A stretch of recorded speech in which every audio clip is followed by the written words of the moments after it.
Hello, beautiful Divine Feminines, and welcome to Divine Empowerment. My name is Joanne, and I just want to say welcome to everyone. Also, too, if you're new to the channel, make sure you subscribe and tap the bell. This way you get notifications and you can come and join my live streams, which are every Sunday, and then sometimes during the week.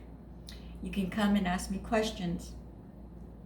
Okay, Divine Feminines. This reading is really interesting from my perspective. And I do understand, like, as a divine feminine, even though my primary is divine masculine, I've also experienced my kundalini. So I do have both there. The whole kundalini is about merging the two together, right? Union within, union in our twin flame journeys. Now, not all twin flames are here to be in a romantic partner for life situation. However, for those of you that are in that type of contract, you know how difficult it is to overcome and come into union, even if it's just a reunion, because we are triggered, and this is a contract designed specifically for rapid transformation, which is why it's so intense. Now, to start off this reading, we get the Rebirth card. Now, as you can see, this babe is in this little, cocoon, little crib on the river, right? And it's flowing towards the sun. And then suddenly there's like this dam, right? There's this dam, this blockage. And it's, the full moon that we're experiencing, as well as we're coming into the Lion Gate 8-8. It is kind of like Spirit saying, do your work, and it does have you feeling like you're wanting to push through, break through. But it's best to kind of pace yourself, all right? If we go too fast, we risk the possibility of falling out of our heart center and then going back into our ego mind. And this can really set us back. So make sure that you're spending some time and figuring out, is it time to break through, or is it time to maybe do some more shadow work? It's immediately followed by this 5 of Cauldrons. So I do sense overall that Spirit is saying that it's just too soon. Yes, for those that are just ready, do it. But for the majority of us, we're just not ready. We get this 5 of Cauldron. There's still hurts, there's still wounds, there's still this pain that we have not either been able to look at or not willing to look at, with everything that's going on in the world. It has been a very distracting time, for all of us as divine souls, that, we're easily, it's difficult enough trying to figure out our physical situation without really having to focus on our spiritual aspect as well. And that's okay. Spirit is saying, yes, that's okay. This is not a race. This is not like, oh, I got to get there and I got to get there now. This is a marathon. It is a process. It is a journey. Move at your own pace. Don't feel that, oh my goodness, I have to, I have to push through this barrier and get to my destination. Even in soul realignment, we will do the shadow work there, and we're removing blocks and restrictions. Of course, I meet with your higher self and your spirit guide team in the Akashic records. And then, we can only clear what you can comfortably shift at the physical level.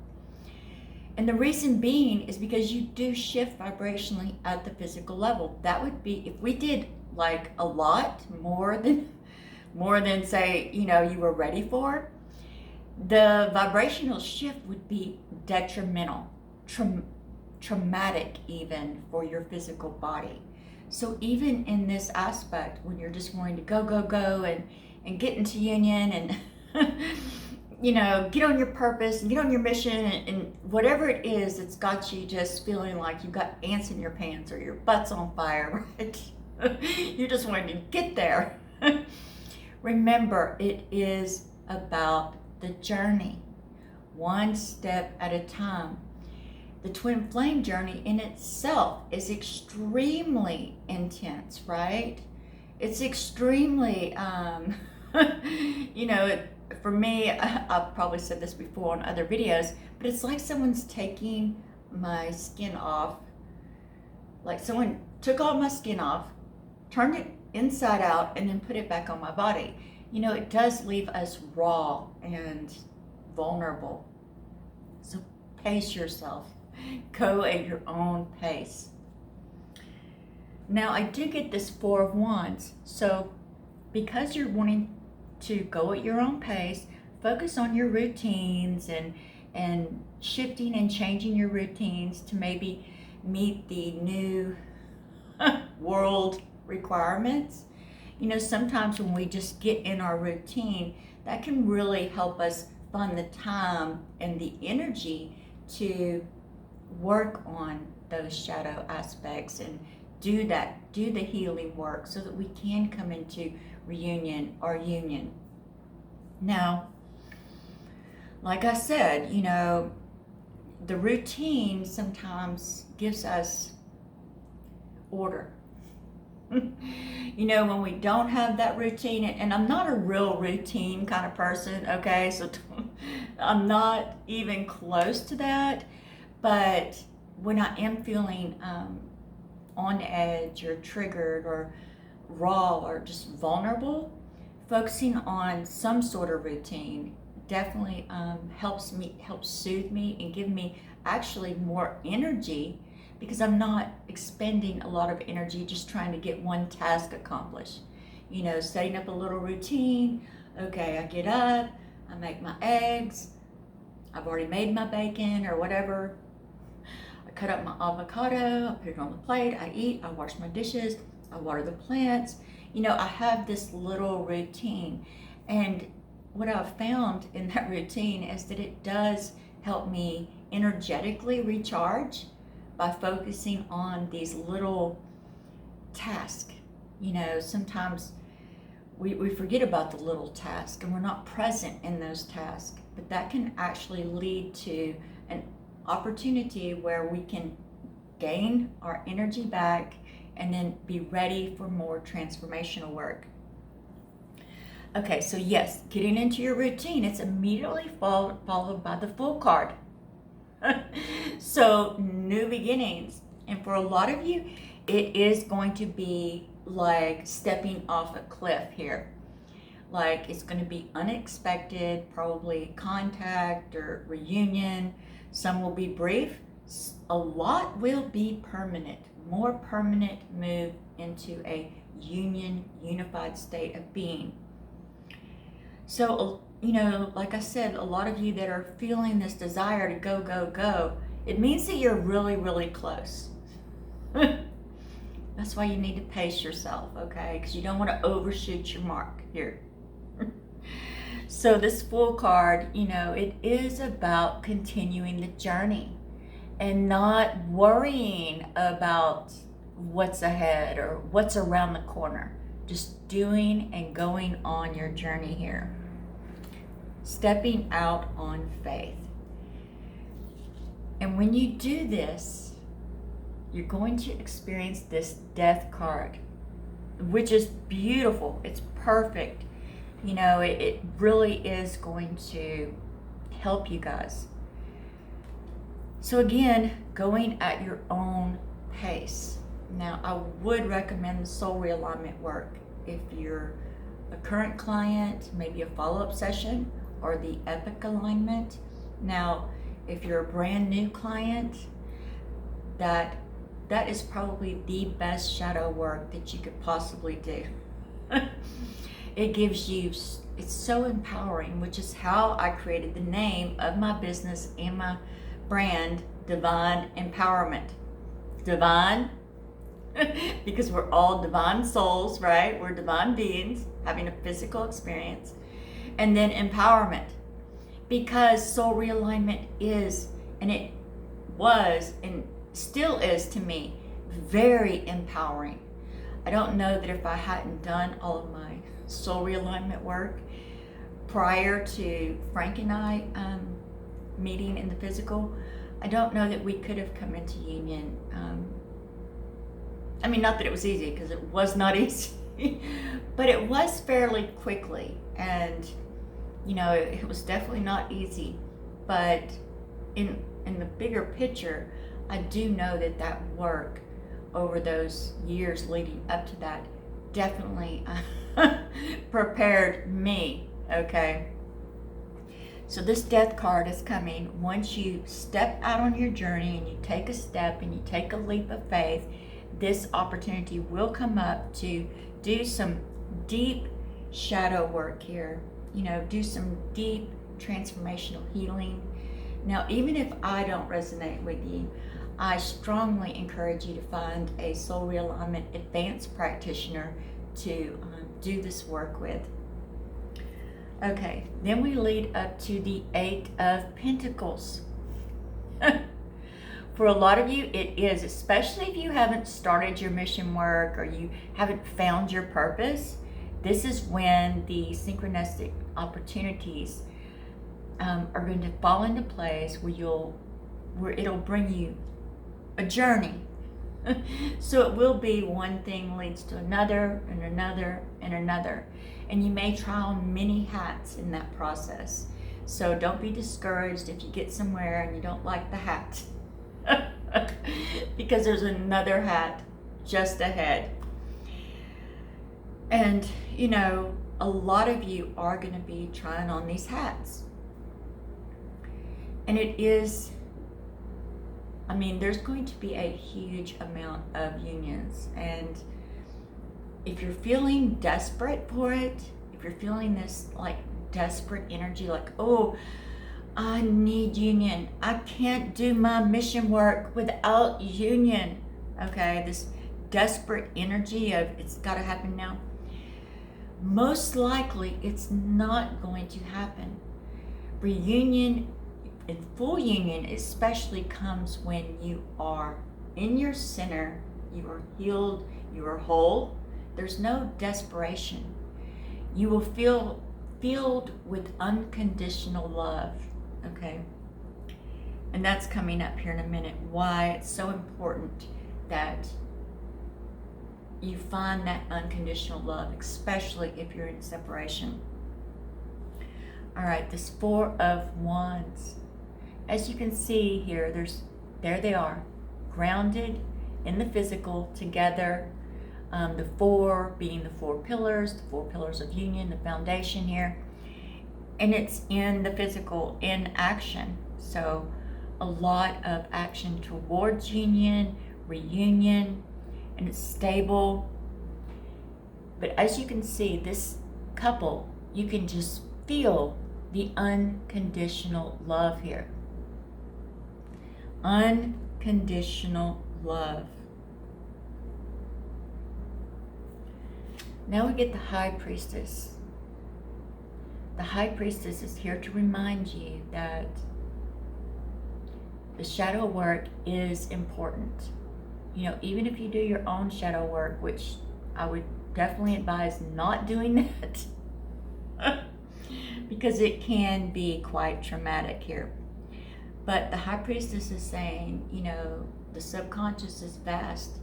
Most of us, when we start doing our shadow work, we're less than 1% conscious with our higher self.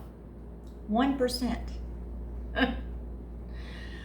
I mean, yeah, that 1% might be a lot, but imagine how you're going to feel when you get into 2, 3, 5%, 10%, 15%. It is awesome. Okay, so definitely there's still going to be work. You know, even after full union, there's still work. Take it from someone who knows, right?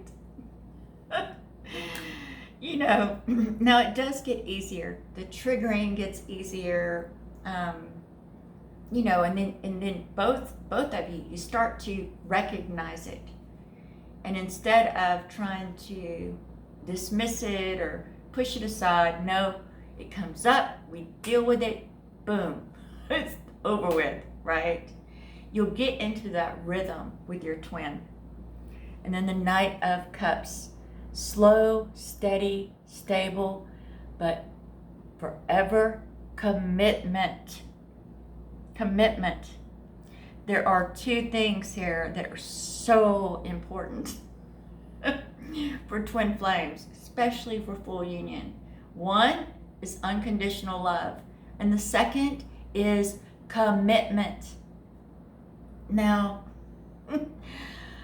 in my own twin flame journey, I would have said that Frank was the one with commitment issues, okay, because he was always running away. He was definitely the runner. However, in the end, it was actually me. I was the one that had commitment issues. So, you know, in this journey and that partnership, especially if you're wanting full union, forever union, like we're having a hand fasting. We were going to have it this December, but we're going to postpone it due to the current situation. But if you're wanting that and you're desiring that and you feel that that's within your contract, then you'll really want to work on that commitment part.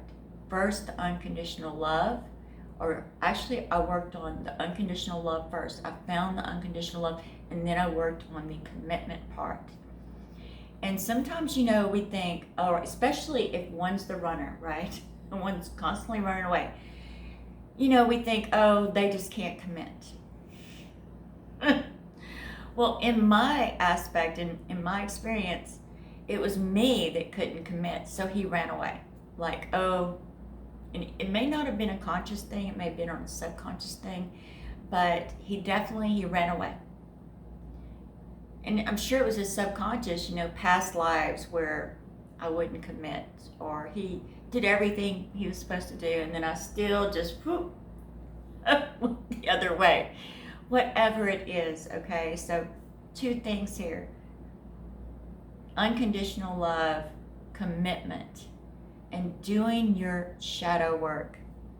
I get this Four of Swords, okay? Once you're able to make that commitment to this journey, to the process, regardless of union or reunion, this is definitely going to put you more in a level of awareness. So expect a lot of dreams and downloads and upgrades, you know. And it will kind of feel like a little bit euphoric here. A little bit like you're floating or you're on cloud nine, or suddenly, you know, this rebirth, this blockage here is starting to lift or get lighter here. All right, and then we get the Seven of Chalices. Now, especially with karmic relationships, I'm telling you guys, karmic relationships, karmic contracts can really help us come into union.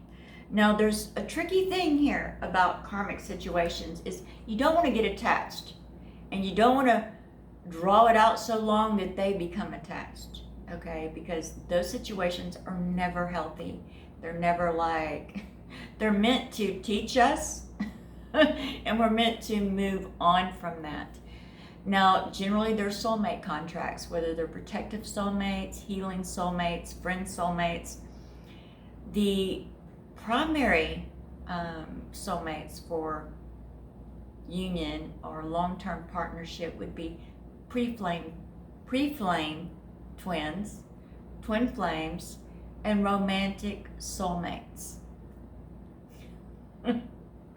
Awesome. Okay, so yes, you might come into some karmic relationships that have contracts, that you have soul contracts with, that are here to help and guide you on this journey. Two of Swords. This is going to feel really good. Just remember, don't get attached here, and make sure that you're very clear about your intentions with this relationship, and so on. This is going to bring you to the end of this Nine of Pentacles, where things are definitely going to start quickening and manifestation. A lot of you will be moving to come into union with your twin flames. You will be relocating, career, homes. There will be some transitioning because a lot of you are headed for union, and that's why I'm doing this really long video today, to just try to help prepare you and guide you into that smoothly. King of Chalices, happy home, happy family, happy union. And there's also sometimes what comes up, especially immediately in full union. There sometimes is a little bit of a power struggle here. You know, someone has to be the king, the ruler. You know, and I know that that sounds like so archaic, so outdated, but it's true. Now, it could be the woman, it could be the man, but just remember, in the beginning, there needs to be one king, one leader. Okay? Now, as your union starts to bond, when you go through the spiritual union, and you receive your spiritual names, and then you receive your spiritual name of union, which is a combination of your names, right? Once all that takes place and you really start to become more grounded and stable, committed, and the foundation is the secure foundation for long-time union. There needs to be a leader in this phase because, you know, you need to have one captain, right? And then one mate, so to speak. So this really will help you get to that strong foundation in the relationship. Now, this will be a time of a little overindulgence here, you know, where, you know, you might be overindulging in physical activities, food, or celebrating, just this soothing energy of achievement, success, being in union, and really just allowing that foundation to, and that bond to grow and strengthen in union so that you guys can stay there indefinitely. All right, blessings into infinity.